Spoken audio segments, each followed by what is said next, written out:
ito, mag-ano lang tayo ng ating mantika. Magpapakulo ng mantika.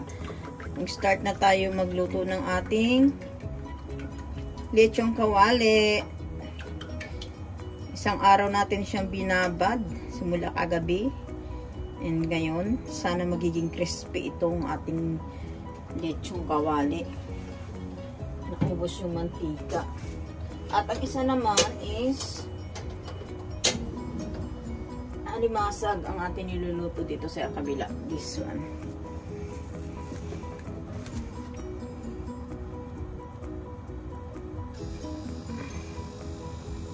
Ayun. Kailangan hindi magtalsikan ng mantika nito. Need pa yung bura o ako re? Need pa ng mantika kasi ayoko na kinukulang tayo sa mantika. Habang nagpapainit tayo dyan, dagdagan natin guys ang mantika.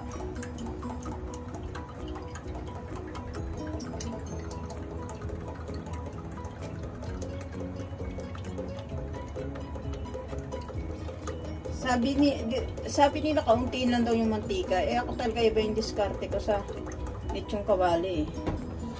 Kanya-kanya naman diskarte. Huwag tayo maghinayang sa mga ingredients na yun. Kasi ano naman to eh. Kakainin naman natin to eh. Ayan ha, magpapainit muna tayo dyan. Balikan natin. Let's go na mga palangga. Tingnan natin ang ating lechong kawali. Unahing kinat natin ng ayan. Pag ganun. Hanggang dyan lang daw muna yung style daw ng pagluto ng lechong kawali. Kasi magtatalsikan yan. Then, isa pa. Kinat ko siya guys. Yun na. Mag-uumpisa na yung yan. Binabad ko na yan kahapon, ha? Huwag kang magputok-putok-putok dyan. Kaya, ayan. Medium lang ang ating apoy.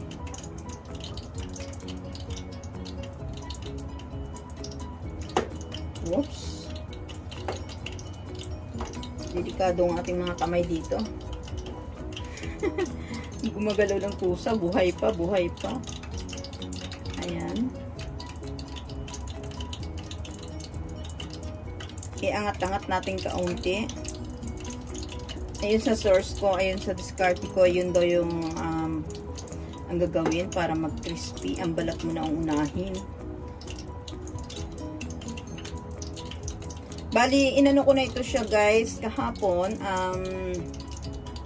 Binakuluan ko na siya ng mahigit 2 hours. And then, kaya yung pinakuluan niya na tawag ito, parang sabaw is, doon ko naman hinalo ko sa adobo. Kasi sayang din ang ingredients doon, complete, kados.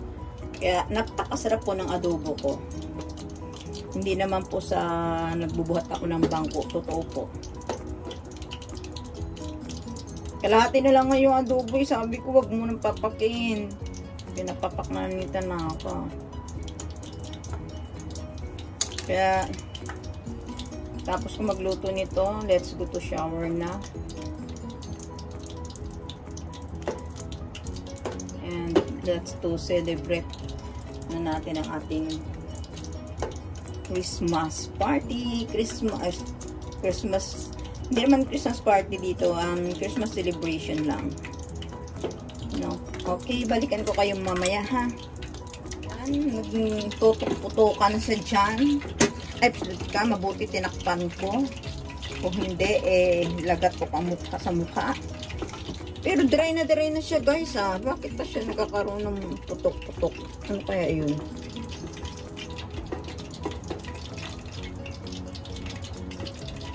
May phobia ako guys sa mantika eh.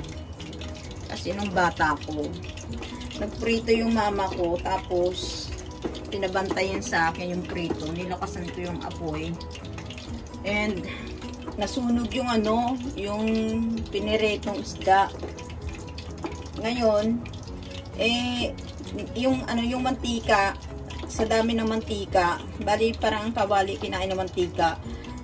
Oh, talagang napobya ako, guys. Ginawa ko naman, para, kasi ang ginagawa ng mama ko, pinapatay niya sa ano yung basahan. Kasi hindi na rin makain yun Ginawa ko, isang tabo ng tubig. Inano ko sa kawali. Sumiklab yung apoy lalo. Grabe, muntik lang masunog yung mama ko. Diyos ko. Grabe, tapos nangatog ako. Hindi na ako nakapagsalita. Pati yung tabo, bit-bit ko yung tabo. Yung parang naging statwa ko. Kaya yun talaga yung nagkaroon ako ng phobia talaga sa mantika. Promise to God. Kaya takot ako. Kaya sa tuwing magluluto ako, guys, binabantayan ko talaga. At saka leksyon na rin yun sa akin na wag pala kapag halimbawa nilamon ng apoy yung ating ano, kawali or what else, wag pala ano, basa ang tubig, kundi basahan ang gagawin. Buksan natin. Mahina lang po yung apoy natin dyan, guys, ha.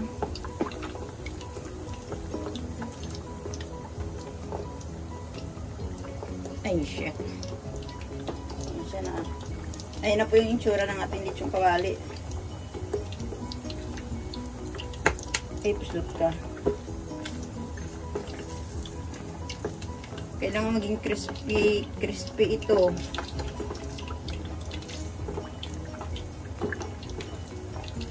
Ay, puslot ka. Kasi dati hindi ko perfect ang pagluto nito Ngayon is natutunan ko na siya. Perfect ko na siya. O, diba? Baliktarin nga natin. Tingnan natin.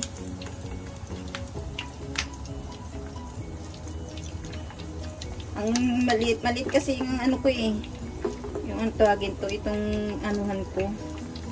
Maliit. O, tingnan nyo guys, crispy na siya, Tingnan ninyo, ay, flip ka pa. Maliit kasing ganito po, sipit-sipitan. Tingnan ninyo, crispy na yung balat. Ayan na po, mukhang marami na tayong bisit ng darating. Nag-iingayan na. Pwede rin natin siyang itagilid para sa gilid luto din. Ang iba naman, sabi nila tusok-tusukin. Ganun ba? Ayan crispy na Iba talaga guys pag binabad pala siya 1 hour, 1 day, isang araw. Kumukulo na rin yung limasag natin dito. Ibalik natin dito. I-ano natin, dandahan lang. Ang hina na ng apoy nito guys. Kala mo malakasan ng apoy. Takpan muna natin. Back natin mamaya. Ayan guys, tingnan natin. Tingnan natin yung balat niya. Hindi pa natin siya binaliktad Pero, kumano pa kasi yung balat niya kumukulo-kulo pa Kaya hayaan na lang muna natin siya. Bali, ang apoy nito is, napakaliit lang po ang apoy nito. Yung hindi masyadong malakas. Sa kabila, hihinain din natin para sabay sila maluto ng alimasag. King crab naman yan. Yan po siya nakikita nyo po, baka mabitawan ko kasi. Ayan yan, crispy na ho siya, diba? Baliktarin natin, try natin baliktarin sa gilid naman.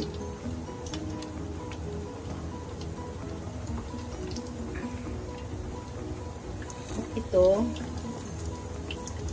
baliktarin natin.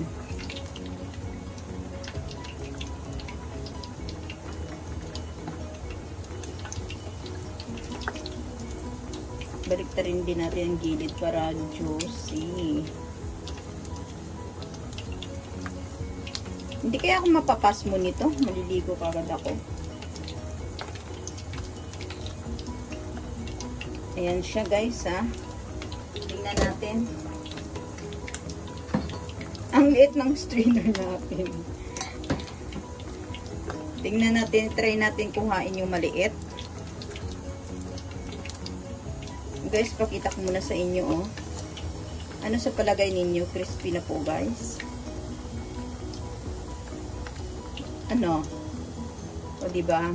Ibalik po natin ulit. Need pa niyang i-crispy talaga. Yung balat. Ito, oh, malakas pa yung ano niya, oh. Pagsipsip niya ng ano. Ayan, para tender juicy. Takot ako, gusto kong ang tawagin, helmet. Nahirap na pag mata, tamaan ito. Balik rin ulit natin sa gilid. Ayan guys, balikan ko kayo ulit mamaya. Mga palangga, i-try natin kung okay yung yung crispy natin. Ito, oh, yung maliit kanina. Ayan siya guys, oh. Tingnan natin kung juicy na. Oh. Aba. Malutong. Oops. Oh, yung lutong guys. Tingnan ninyo. Juicy ang loob. Oh my God. Oh my God.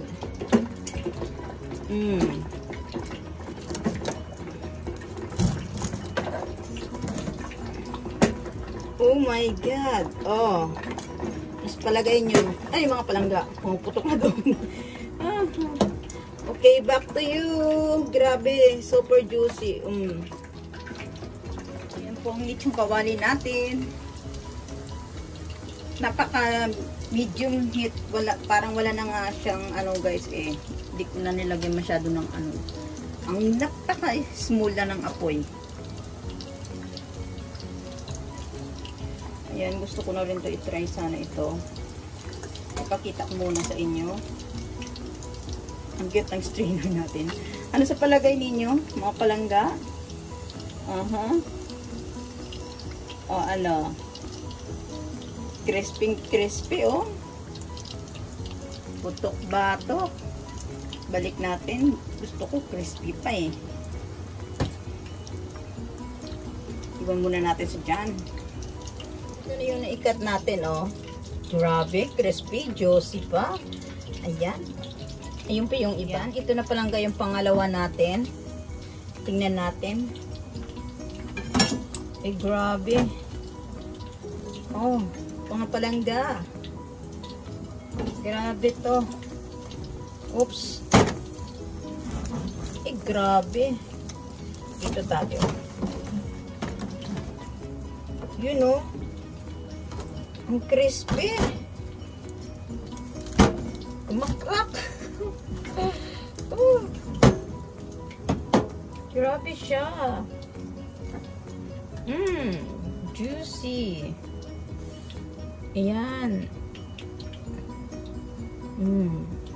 Ayun, oh. Mga palangga. Grabe. Crispy na. Mahina ang apoy. Kapag umaano pa siya, kumbaga is kumukulo-kulo, hindi pa luto yung loob niyan. Ito naman ang ating si alimasag. O, i-tour ko kayo. Ayun, si king crab. Ayan. Back to face. Diyan ka.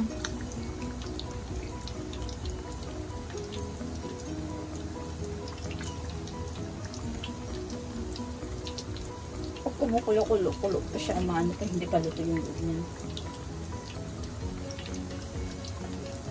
Try natin balik ta rin yung malaki.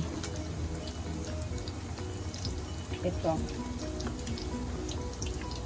Uy guys, saan i-try na natin? Guys. Oh. Ano? Oh guys. Naging chicharon na po siya. Crispy. Oh, yummy.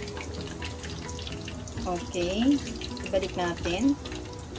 Para ibaliktad naman natin. Yun, oh. Yun o, diba? Diba? Diba? Diba?